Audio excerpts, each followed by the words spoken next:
Le problème des Français, c'est qu'ils sont très masochistes, très pessimistes sur eux-mêmes. Ils élisent quelqu'un le dimanche et ils sont furieux le mardi, vous voyez.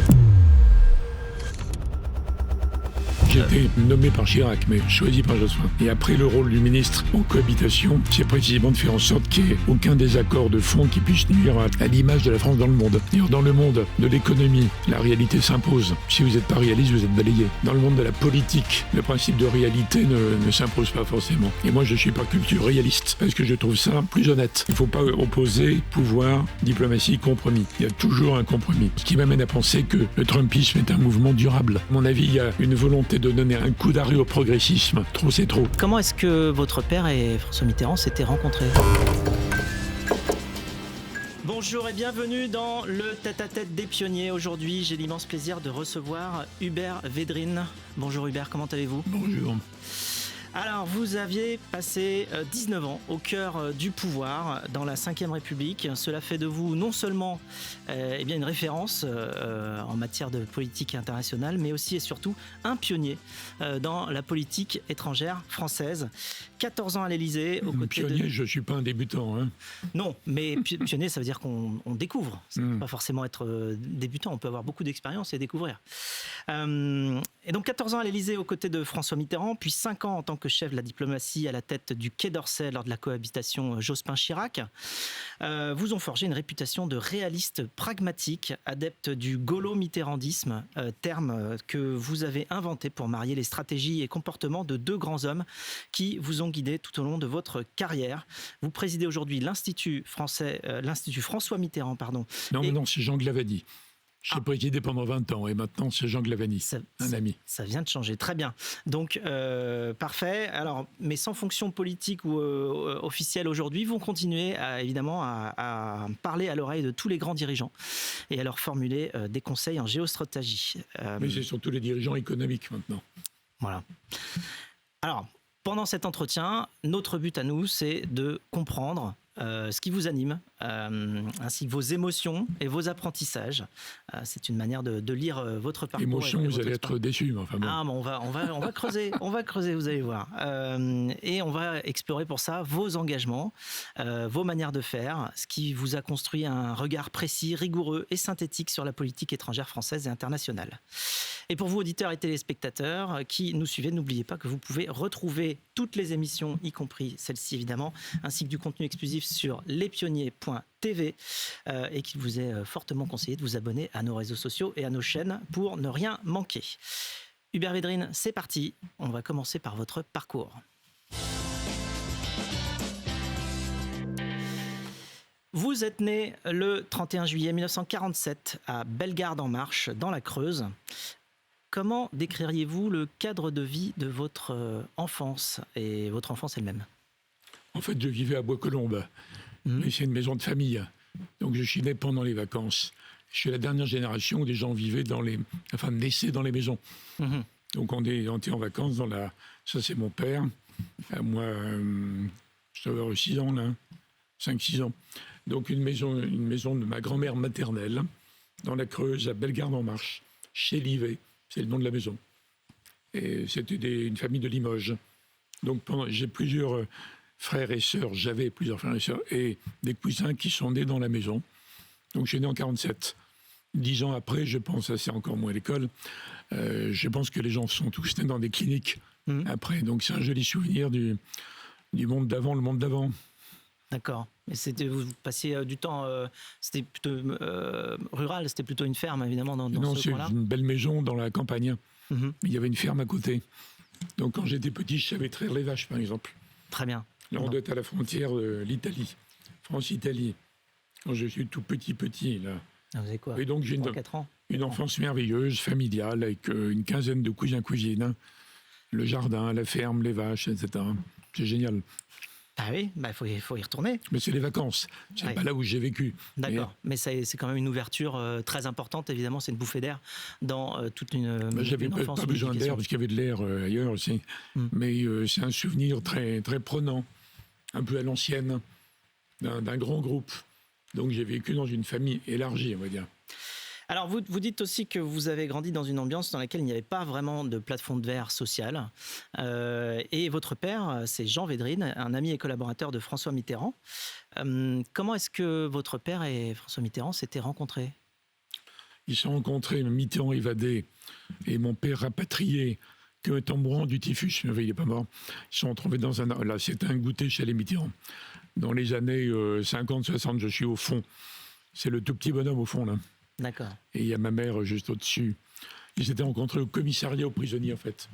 Et après, ils ont suivi l'évolution du commissariat aux prisonniers vers un mouvement semi-clandestin, clandestin, résistant.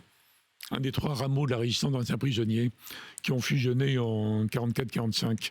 Il y avait un rameau gaulliste, un rameau gaulliste communiste, et le rameau Pinot-Mitterrand. Voilà, ils sont connus là, mais c'était une relation vraiment intime pendant la guerre. Et quand ils avaient des rendez-vous secrets, à cause des Allemands, ça se terminait quand ils confirmaient les mots, les rendez-vous. Ça se terminait par « que Dieu te garde ». Vous voyez l'ambiance? C'est une ambiance complètement différente de la, on va dire, de la politique politicienne, c'est autre chose. Et leur parcours... Moi, je suis né après, mais j'ai su ça parce qu'ils l'ont tellement raconté. Oui, et justement, alors leur parcours, ça a été une aide, un poids, ça a été... Qu'est-ce que ça a joué comme rôle sur le vôtre, vous pensez? Moi, j'ai eu des... Alors, quand je dis des plafonds de verre, c'est que mon père était d'origine modeste. Et il était le seul enfant d'une famille de 4 qui avait pu faire des études. Parce que sa grand-mère avait créé une petite clinique, elle avait l'argent pour le mettre à l'école des frères maristes à Saint-Chamond. Donc il est, après la guerre, a tout bouleversé. Donc il s'est retrouvé collaborateur très proche de François Mitterrand, ministre, quand Mitterrand avait 31 ans. Donc il y avait l'idée qu'il n'y a pas de contrainte sociale. Donc quand après il avait un goût de la pédagogie, il adorait parler avec mes copains, des centaines d'heures après le lycée, mais les gens venaient chez moi parce qu'il y avait un grand jardin, c'est génial, et ma mère était là, elle faisait des... Oui, il y avait beaucoup de réunions chez vous.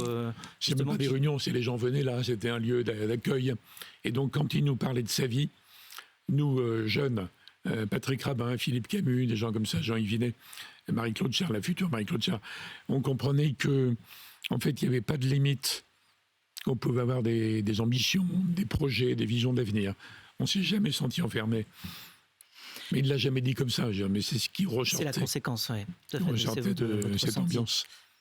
Alors, vous étudiez au lycée Albert Camus, à Bois-Colombes, qui ne s'appelait pas comme ça d'ailleurs, je crois, à l'époque. L'annexe du lycée Chaptal au début.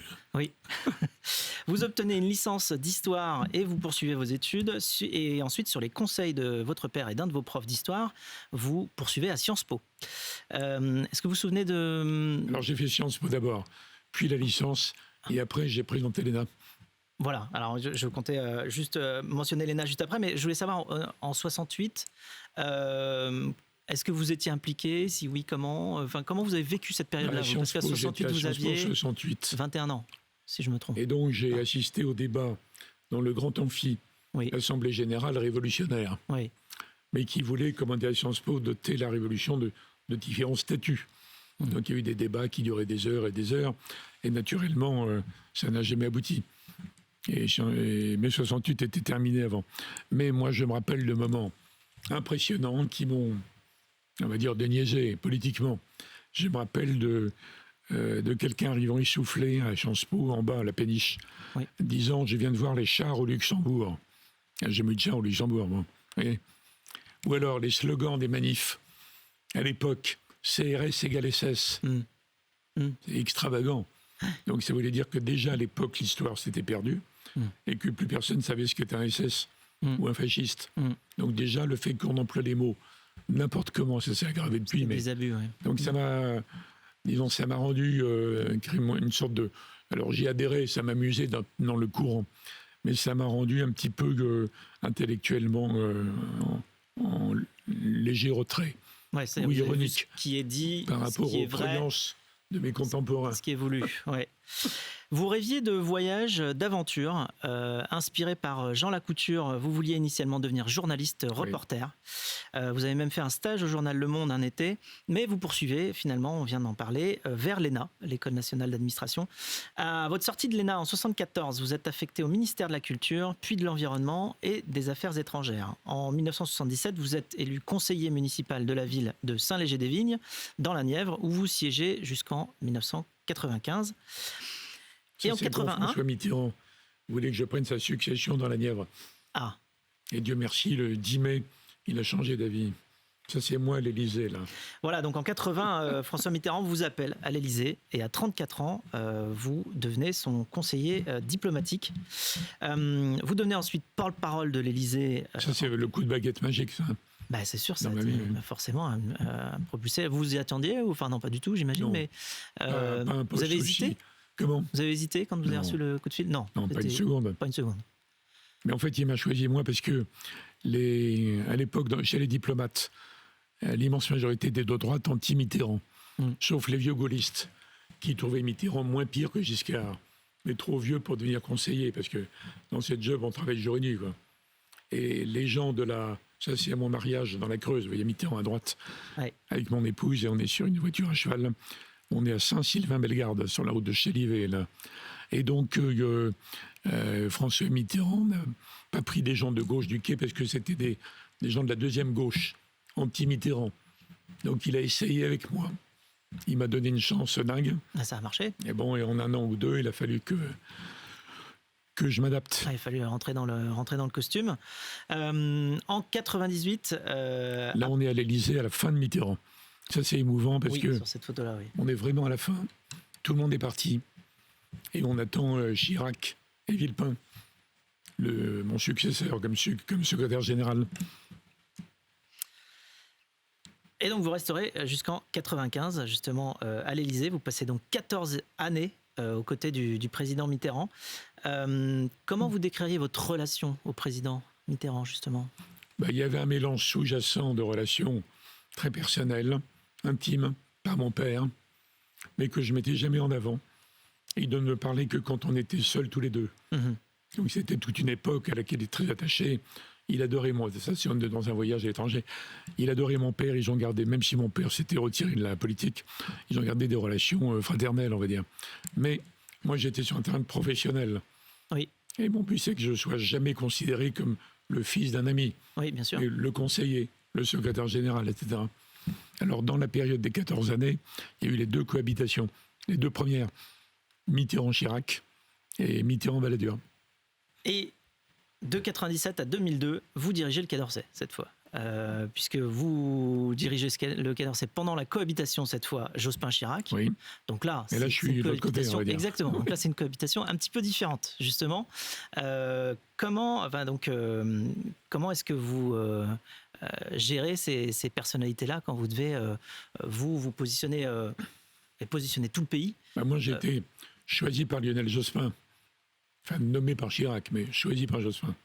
Et après, le rôle du ministre en cohabitation, c'est précisément de faire en sorte qu'il n'y ait aucun désaccord de fond qui puisse nuire à l'action de la France, à l'image de la France dans le monde. Donc le travail, c'est d'intérioriser les positions du président, du Premier ministre, puis après de mettre en avant ma solution, ma réponse. Et j'ai adoré ça, ça a duré 5 ans. Oui. J'avais la confiance des deux, là c'est Chirac et moi dans une voiture. Et donc c'était formidable. Et honnêtement, il n'y a pas eu de couac.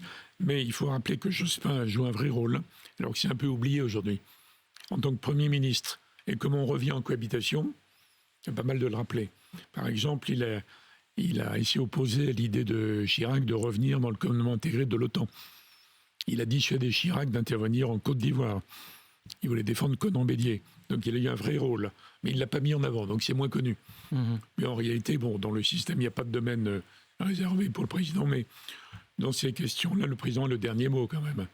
Mais quand le président Sarkozy vous rappelle, là, cette fois, vous dites non, je ne vais pas revenir. Alors, je n'avais rien contre lui, mais j'ai quand même passé 20 ans dans le pouvoir, pas dans la politique, dans le pouvoir. Je venais 24 heures sur 24. Oui, c'est ça la difficulté du métier. Donc moi, j'ai eu un besoin de liberté. Alors, complètement. Soit je me lançais dans la compétition politique proprement dite, j'ai pas donné suite à cette idée, mais j'avais pas envie de redevenir ministre. D'autant qu'en cohabitation, j'avais été le chef de la diplomatie, alors que les ministres sont sous-chefs en général. Donc j'avais pas envie, mais j'ai réussi à refuser courtoisement et garder le contact avec lui. Et régulièrement, il me faisait venir. Et on bavardait sur les enjeux internationaux. Et j'ai continué à parler avec les présidents et c'est très intéressant. notamment quand on est un homme libre. Oui, on peut dire plus de choses. On peut, j'ai jamais menti, mais on peut dire plus librement. Vous voyez, je suis libre, j'ai une expérience énorme et j'ai pas de fonction, j'ai pas de calcul, j'ai pas d'ambition. Enfin, Oui. j'ai pas de projet, en tout cas, politique. Il y a pas de... Oui. Donc c'est hyper intéressant, j'ai gardé ça, y compris après l'épisode où je ne suis pas revenu dans le gouvernement Sarkozy. Merci Hubert Védrine pour ce premier partage. C'est l'heure pour nous de plonger dans le monde de vos passions.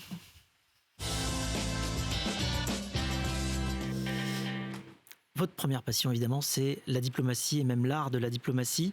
C'est pas la première chronologiquement. Hein. Non, mais c'est celle qui paraît quand même la plus évidente et la plus visible. et la plus visible.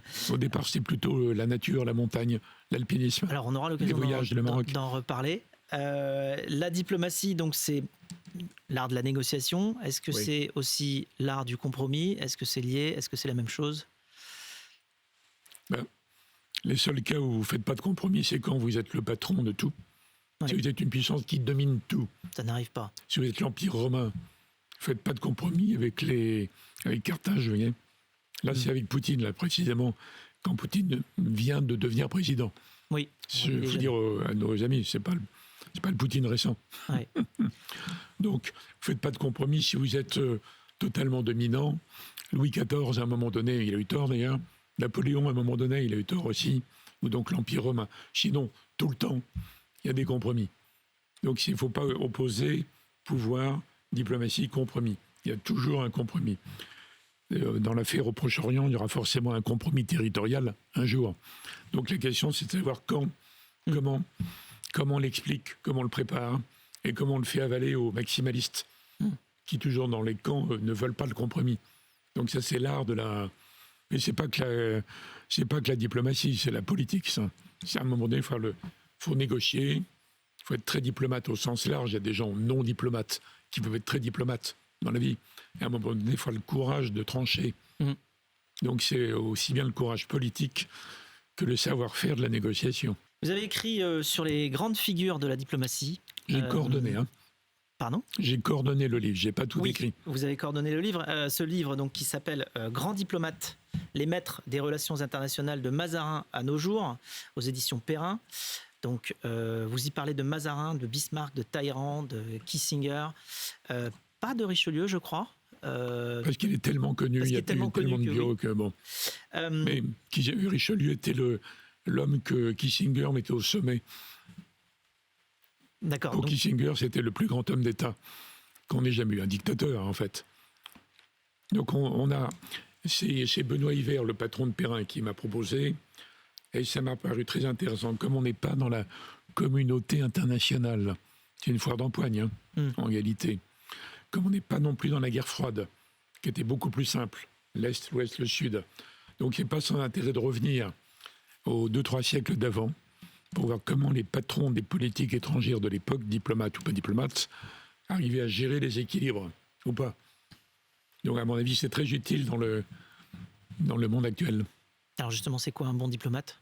Est-ce que vous avez réussi à faire, même si évidemment les contextes et les fonctions font que C'est un bon négociateur, c'est quelqu'un qui a une idée claire des intérêts vitaux de son pays, qui sait où est-ce qu'il veut aller, qui sait où est-ce qu'il pourra faire un compromis, même s'il ne le dit pas à l'avance, et qui arrive à comprendre celui qui est en face. Là, c'est vous voyez. Et comme l'a très bien écrit Gourdeau-Montagne, les autres ne pensent pas comme nous.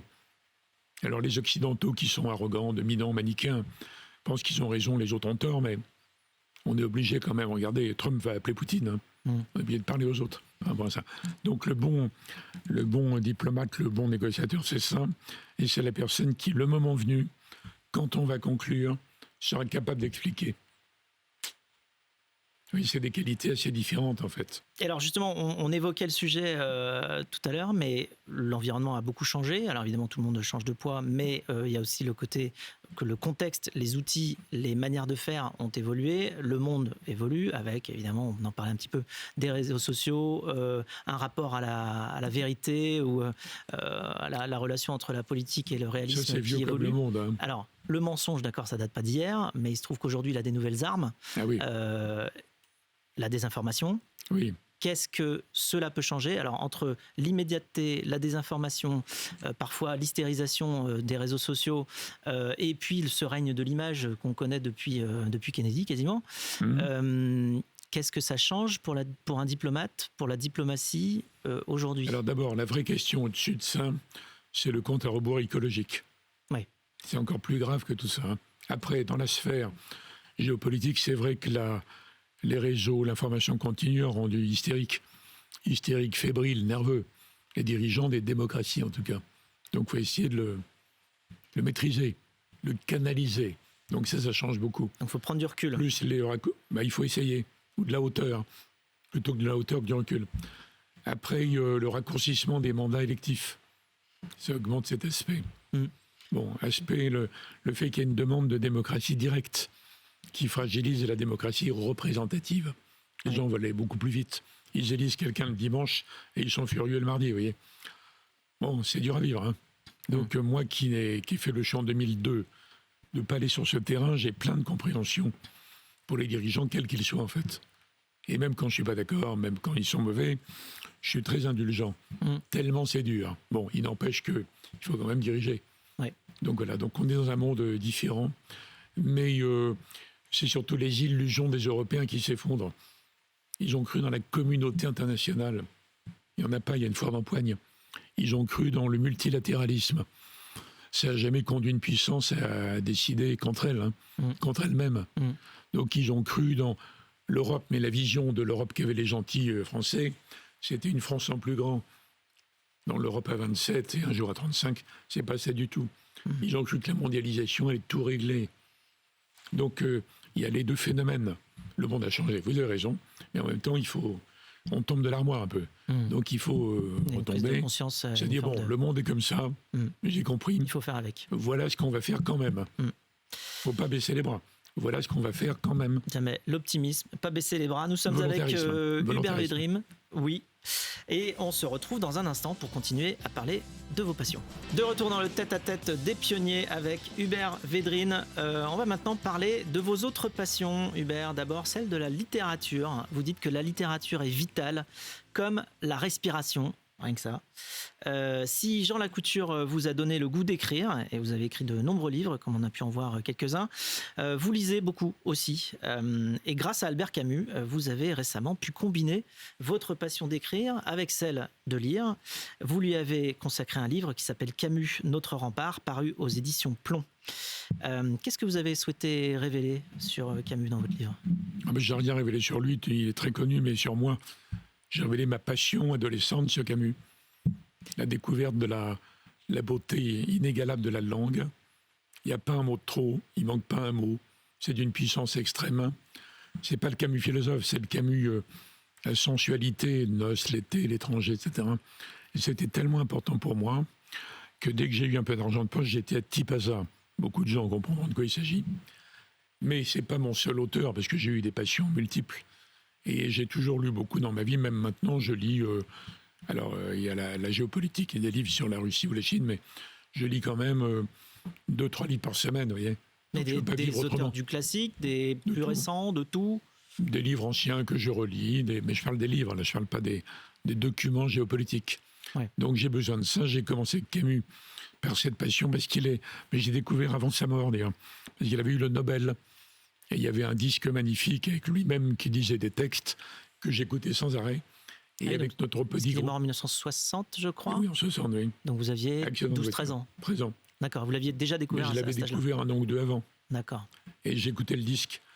Et j'en connaissais 20 à 30 pages par cœur, tellement j'écoutais, vous voyez. Bon, mais alors après, j'ai eu des passions pour tout, quoi. Pour Balzac, pour Proust, pour Stendhal, pour Flaubert, pour... etc. Pas tellement Victor Hugo, mais Alexandre Dumas, et puis beaucoup d'autres, Malraux, Yourcenar. Donc sur le plan littéraire, je suis un homme de passion, mais jamais il y a eu le même impact sur moi que Camus à cause de l'âge. Et alors vous dites que Camus peut nous protéger des temps sans esprit. Oui. Parce comment il nous donne ce bouclier? C'est notre rempart contre la bêtise et le fanatisme. Parce qu'il y a une façon dans le Paris de l'après-guerre, où tout l'intelligentsia un peu pour compenser le fait qu'ils n'avaient rien fait pendant la guerre, par ailleurs, était ultra, très à gauche. Et à l'époque, ça voulait dire pro-soviétique, pro-Staline. Et quand Sartre se dispute avec Camus, on est sous Staline, en fait. Et quand Camus dit, moi, je suis de gauche, compte tenu de la famille, l'origine, etc., mais je ne peux pas aller jusqu'à soutenir le régime stalinien, les camps, tout le truc. Ça, c'est la rupture avec Sartre. C'est le livre de l'homme révolté. Et là, je trouve que Camus a été hyper courageux. Il était quasiment seul dans le Paris de l'époque. Quasiment seul. Soutenu par Romain Gary, René Char, son copain. Et c'est tout. Donc c'est un peu comparable à ce qui se passe aujourd'hui dans une partie de l'Amérique, un peu sanctionnée là, mais ultra-wokiste. Et un peu dans une partie de la sociologie en France, où il y a des gens qui essaient de résister, qui se font, comment dire, dans les canceller, annuler, excommunier. Vous voyez ? Donc je trouve qu'il y a un parallèle, dont je parle dans le petit essai. Mais c'est un petit essai très personnel. Si les gens veulent lire une biographie de Camus, il faut s'affairer aux grandes biographies connues. S'ils veulent partager avec moi un éblouissement qui vous accompagne toute la vie, par la beauté de la langue et des mots, ils peuvent lire mon petit livre. Parfait. Vous êtes également un passionné de BD. Vous avez d'ailleurs coécrit avec votre fils Laurent Védrine Ulrich, la biographie non autorisée, une biographie imaginaire du maléfique Ulrich, figure de la très célèbre bande dessinée créée par Edgar Jacobs en 1946, Blake et Mortimer. Alors ce qui est merveilleux, regardez, c'est la couverture, si on pouvait la remettre, non ? Oui, si, on l'a, ici. Elle est là. C'est André Juillard qui a dessiné. Oui. Qui est le merveilleux auteur des 7 vies de l'épervier. Extraordinaire. Qui est mort il y a 3 mois. Très grand dessinateur. Le meilleur des dessinateurs, des continuateurs de Jacobs. Oui, parce que là, c'est vraiment exactement le même style. Hein. Et il nous a offert, gentiment, il a tellement aimé le livre, qu'il nous a offert la couverture dans laquelle Ulrich lit le livre qu'on a écrit. Donc c'est une plongée formidable, oui. Abyssale. On est dans l'abysse, là. Mais alors moi, c'est ma culture BD. Moi, c'était tout Tintin, tout Lucky Luke, tout Astérix après, tout Jacobs, c'est bon. Donc j'ai baigné là-dedans. Et dans ma famille, il n'y avait pas de coupure entre les livres, entre ça et Balzac. Donc j'ai pas du tout vécu dans des milieux où on disait « Ah non, les bandes dessinées, c'est pas bien ». Et d'ailleurs, pour les gens qui déplorent l'effondrement de la culture classique, le grec et le latin, en gros, je suggère de revenir à Alix. La série de Jacques Martin. Oui. C'est incroyable. C'est très long d'ailleurs, c'est 30, 40 oui, volumes. Alors il y a Jacques Martin, puis les suiveurs, mais c'est bien. Donc si on veut redonner de la vigueur attractive, de la séduction à la grande culture classique, je recommande Jacques Martin. Moi, voilà, c'est toute la BD classique, enfin de mon enfance. La BD ligne claire, comme on dit. C'est pas toute la BD. Alors, sur le sujet de vos passions et de vos différentes rencontres, de la littérature et de de la diplomatie, nous sommes allés rencontrer Guillaume Gonin, conseiller politique, enseignant à Sciences Po et auteur d'une biographie sur Robert Kennedy, avec qui vous avez parfois échangé et qui a une question pour vous. Cher monsieur, bonjour. Question très simple pour vous. Dans la constitution de votre identité, de votre parcours de qui vous êtes, quelle est la rencontre qui finalement a été la plus déterminante ? Est-ce que c'est la rencontre littéraire avec Albert Camus? Est-ce que c'est la rencontre journalistique de Plume, de vocation d'écrire, avec Jean Lacouture? Ou est-ce que c'est la plus évidente, peut-être, la vocation politique avec François Mitterrand? Ou est-ce que je me trompe complètement et ce ne sont aucune de ces trois-là? Guillaume Gonin est le secrétaire général du prix Lacouture, qui a été créé par la région Aquitaine et que je préside, par ailleurs. Alors, il me connaît un peu, mais sans plus, oui, d'où la question. Alors, je ne peux pas répondre parce que j'ai eu tellement de bonnes fées. En fait, mon père, Jean Lacouture, Maurice Pinault, François Mitterrand, Abderrahim Bouhabid et d'autres, qu'est-ce qui m'a le plus marqué? C'est chronologique, en fait. C'est ça, c'est complémentaire. Lui, puis ceci, puis cela, c'est une construction. Ouais. Alors après, il y a des gens que j'ai vus quand j'étais avec Mitterrand, donc j'ai vu des personnages énormes. Mais je ne peux pas dire il n'y a que lui, vous voyez. Donc il y a une sorte d'échafaudage, enfin de construction.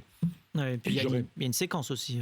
Il y a une séquence, voilà. Mais il n'y a pas que Mitterrand, mais Mitterrand, c'est vraiment énorme, compte tenu de ce qu'il est devenu. Mais je n'aurais pas pu être comme ça avec Mitterrand si je n'avais pas déjà été préparé, on va dire, à ces questions. Donc j'ai une réponse qui est un peu complexe, mais qui est la vérité. Et une autre rencontre, cette fois, c'est celle d'un pays. Le Maroc, votre pays d'adoption, vous dites. Quel est votre rapport alors au Maroc? Comment on peut le décrire? L'histoire et le rapport. Je reviens à mon père, là, qui était sur une des photos tout à l'heure. Voilà. À gauche, vous avez mon père. À droite, c'est moi, en jeune homme, ambitieux de ça. Et au milieu, vous avez un des amis de mon père au Maroc, il y en a plein, qui est le leader du parti nationaliste Istiklal, qui est le parti traditionnaliste. Mais mon père était plus intime avec le leader de la gauche marocaine, Abderrahim Bouabid, et avec le leader du mouvement populaire, c'est-à-dire les Berbères, Majoub Ardan. Bon, pourquoi? On n'est pas une famille du Maroc. On n'est ni français du Maroc, ni juif du Maroc, ni habitué à se faire inviter sans arrêt. On a plein d'amis. Pourquoi? Parce qu'il a créé ce qu'on appellerait aujourd'hui un think tank. Ils étaient 3, c'est incompréhensible. Hein.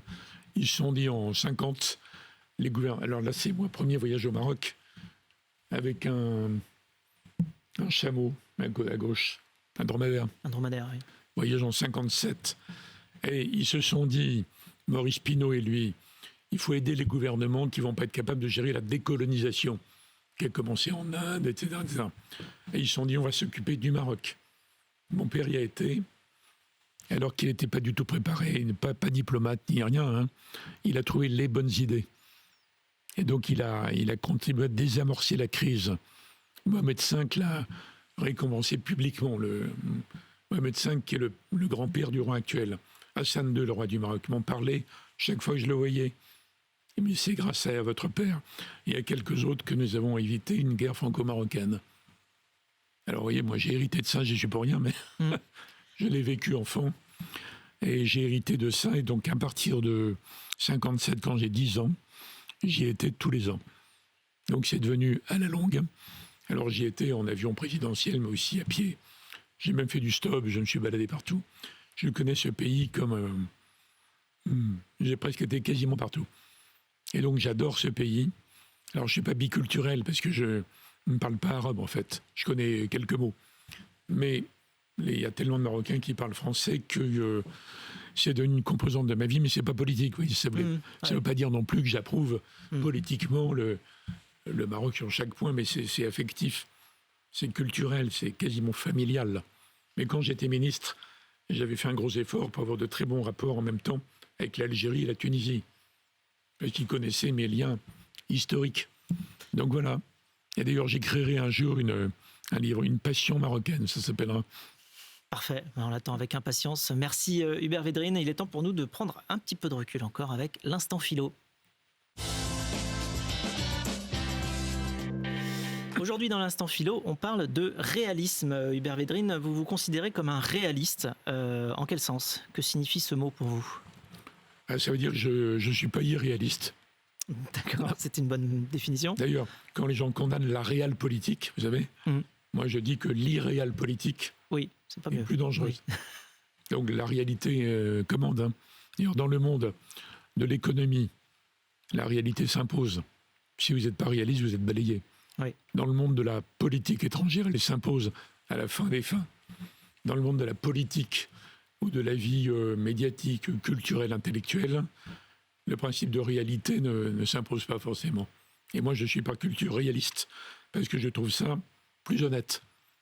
Mais le risque, comme beaucoup de gens sont utopiques et chimériques, etc., c'est que ça les décourage.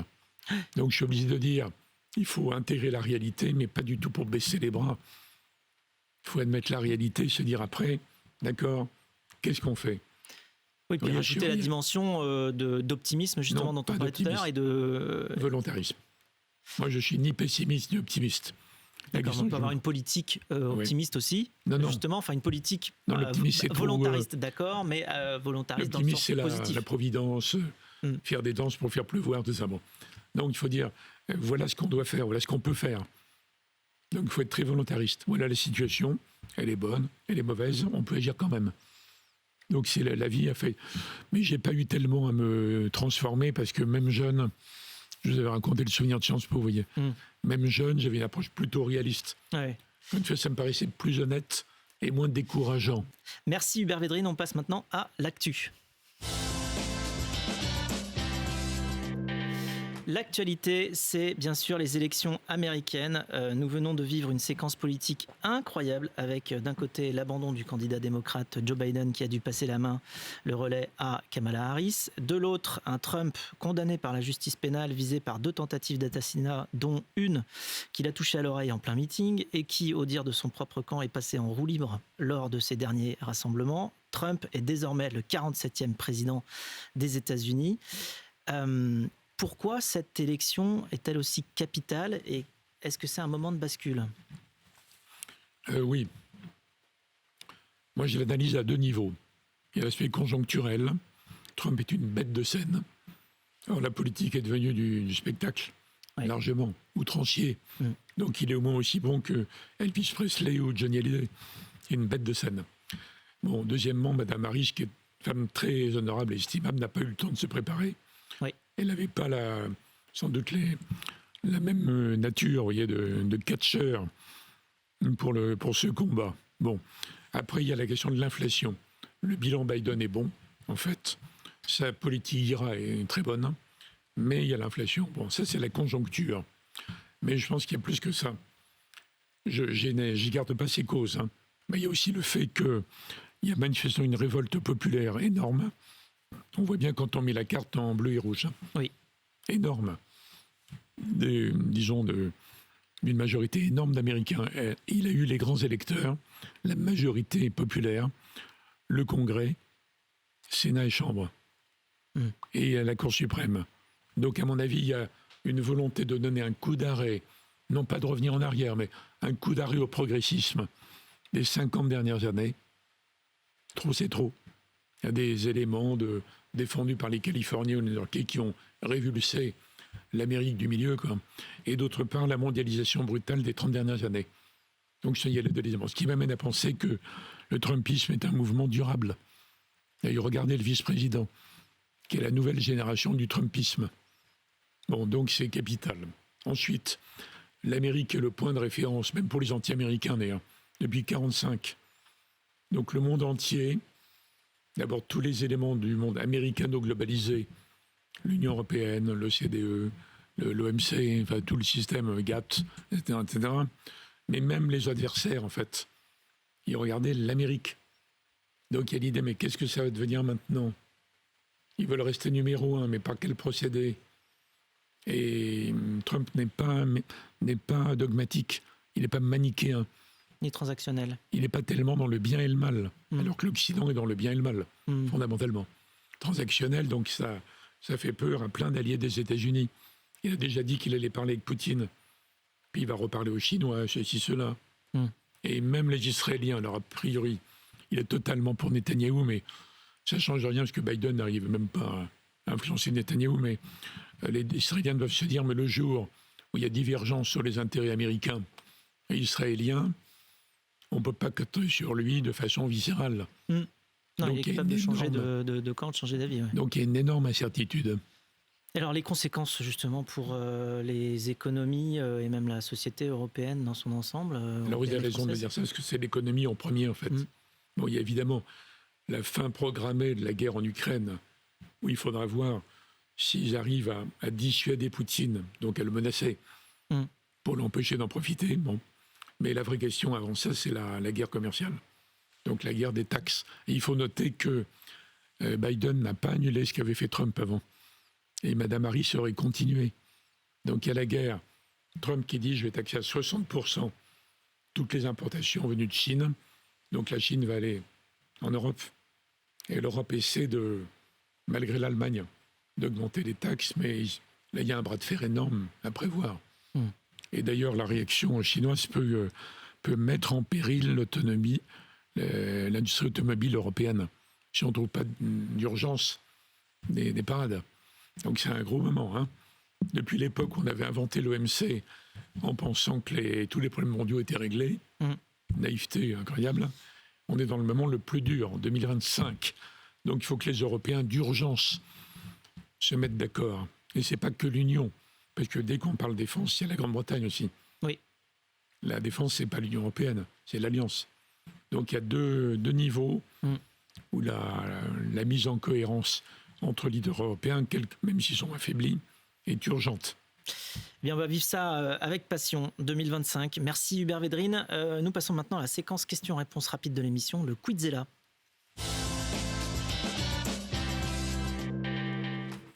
Voici les règles du Quizella. Je vous pose des questions et vous devez y répondre en quelques secondes. Mais je peux dire oui ou non. Quelques mots. Non. Alors ça peut être oui ou non. Très bien. Ce sont des bonnes réponses, mais j'ai pas que des réponses où on peut répondre oui ou non. Ça va vite. Vous êtes prêts? Top, c'est parti. Allons-y. Oui. 1981 ou 2024? Pour moi, de 81, oui. Lire un rapport de géopolitique ou plutôt un roman historique? Un roman. Une semaine sans téléphone ou une semaine sans actualité? Je suis capable de semaine sans téléphone, sans radio, avec que des livres. Et donc sans actualité aussi? J'ai déjà fait. Les deux. Bravo. Mais je lis et j'écris. Oui, c'est ça, vous compensez avec votre propre écriture. Alors, une mesure que vous prendriez si vous étiez aujourd'hui aux commandes du ministère des Affaires étrangères? Joker. Joker, ok. Il y en avait un, attention, les autres c'est fini. Un homme politique moderne que vous trouvez bon? Ah, vous allez me dire Joker aussi? Il faudrait que je sois forcément un démocrate. Ah, c'est celui que vous trouvez bon? Je ne sais pas, ils sont tous tellement malmenés. Oui, c'est ça. On en parlait tout à l'heure de la compassion qu'on peut avoir par rapport à cette fonction aujourd'hui qui est difficile à exercer. Je suis compréhensif, mais j'hésite à faire le lien en particulier. D'accord. Alors, votre montagne préférée, on va faire plus simple. J'aime bien le président Macron, mais c'est une relation plus personnelle que politique. Votre montagne préférée, plus simple peut-être? La montagne préférée, c'est celle que j'ai gravissée. C'est pas ni l'Everest ni le Mont Blanc. C'est dans la Vanoise, là où je fais de l'alpinisme. Donc c'est la Grande Casse. D'accord. Ce qui vous plaît chez l'humain, le plus? Chez l'humain. Qu'est-ce que vous aimez chez l'humain? Les humains sont capables du pire et du meilleur. D'accord. Alors ma question d'après, c'était qu'est-ce qui vous déplaît chez les humains? Moi, ça va être le pire. Et ce qui vous plaît, c'est le meilleur. Votre plus grand rêve aujourd'hui? Dans les rêves de voyage, il me reste l'idée mais il faudrait une expédition, donc je lance un appel pour aller de l'Est de l'Afrique jusqu'à l'Afrique du Sud en passant par tous les endroits les plus beaux. Les grands parcs et tout ça. C'est un des voyages que j'ai pas fait, ça. Et pour finir, il y a aussi le rêve d'écrire 20 livres en plus. C'est bon, c'est bien parti. Pour finir, si les 8 milliards d'êtres humains vous écoutaient et écoutaient les pionniers aujourd'hui, qu'est-ce que vous aimeriez leur dire? Il faut une mobilisation écologique. D'écologisation. C'est important parce que ça veut dire que c'est un processus. Oui, c'est un process. Comme on parle de transition en même temps. C'est pas de l'écologie, l'industrie. Oui, Donc une sorte de consensus mondial exprimé par le nouveau préambule de la nouvelle charte des Nations Unies avec un programme sur 10, 20, 30 ans. Ça, c'est la survie de l'humanité. Qui est en jeu. Très bien, on va s'y atteler. Mais si vous savez comment les atteindre, vous me dites. On en discute juste hors plateau parce que là, on doit terminer malheureusement l'émission. On va se quitter d'ailleurs sur cette chanson que vous avez sélectionnée. Walzer Briante de Nino Rota, la bande originale du film Le Guépard avec Alain Delon. Pourquoi est-ce que vous avez choisi cette musique? Avec Burt Lancaster surtout. Oui, aussi. Delon, c'est le neveu. Oui. Et Lancaster, c'est le prince Salina. Et il médite sur le monde qui s'en va. Ça me touche beaucoup, ça. D'ailleurs, un de mes livres futurs, ça sera un livre sur mes mondes disparus. Ah oui, mais il y a les mondes qui arrivent aussi. Et oui, donc, je sais bien. Mais il ne faut pas laisser partir les autres sans. Il y a un témoignage. C'est justement toute la beauté de la construction de l'histoire. On doit faire avec le passé et construire le futur. C'est le thème du film Le Guépard, ça. De Visconti. Parfait. Merci beaucoup. C'est la fin de cette émission. Merci Hubert Védrine de nous avoir partagé humblement, humainement, toute votre expérience. Merci pour vos questions. Merci beaucoup. Quant à vous, chers auditeurs et téléspectateurs, eh bien, vous pouvez retrouver cette émission ainsi que toutes les précédentes et du contenu exclusif sur lespionniers.tv. Et n'hésitez surtout pas à vous abonner à l'émission, que ce soit en podcast ou bien sur les réseaux sociaux Les Pionniers TV, pour ne rien manquer de nos épisodes. À bientôt.